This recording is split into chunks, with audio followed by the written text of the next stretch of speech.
یہاں پر کمزوری ایمان کی علامت والے بھی غور کریں کہ اسلام لانے کے بعد عبادت ہو یا معاملات، فرائض ہو یا واجبات، رسومات ہو یا رہن سہن کا طریقہ، تمام کے تمام اسلام کے مطابق ہی ہونے چاہیے۔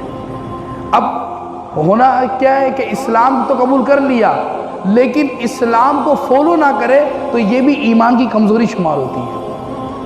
اگر کئی جگہ اذان پر پابندی ہے تو دھیمی آواز سے اذان دینا یہ بھی اسی میں داخل ہے کہ بس اسلام آ گیا اب سب ختم ہو گیا۔ اسلام غلبہ اور قوت اور طاقت رکھتا ہے اور اسلام اپنی پاور رکھتا ہے۔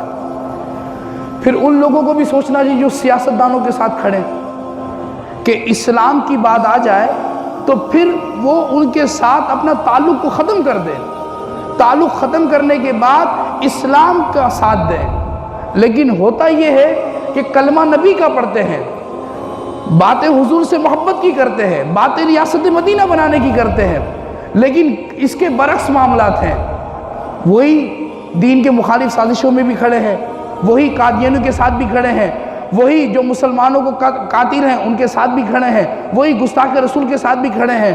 تو ان لوگوں کے لیے بھی یہ پیغام ہے کہ جب ایمان والے ہو گئے اور اسلام قبول کر لیا تو اب قرآن نے فرما دیا کہ اسلام میں پورے داخل ہو جاؤ، آدھے ادھر آدھے ادھر نہیں، اسلام کے اندر پورے داخل ہو جاؤ۔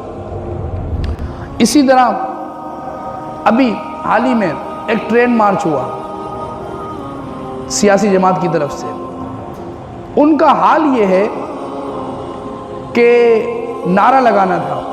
اب یہ نعرہ ایسا ہے کہ ہمارے چھوٹے چھوٹے بچے لگاتے ہیں، 3 سال کے 2 سال کے بچے بھی یہ نعرہ لگاتے ہیں، نعرہ تکبیر اللہ اکبر ہے نا، یہ نعرہ ہے اور یہ اہل اسلام کا نعرہ ہے۔ یہ نعرہ جنگی یمامہ کے اندر صحابہ کرام نے لگایا، نعرہ تکبیر اللہ اکبر، اور ہماری افواج بھی یہ نعرہ لگاتی ہے۔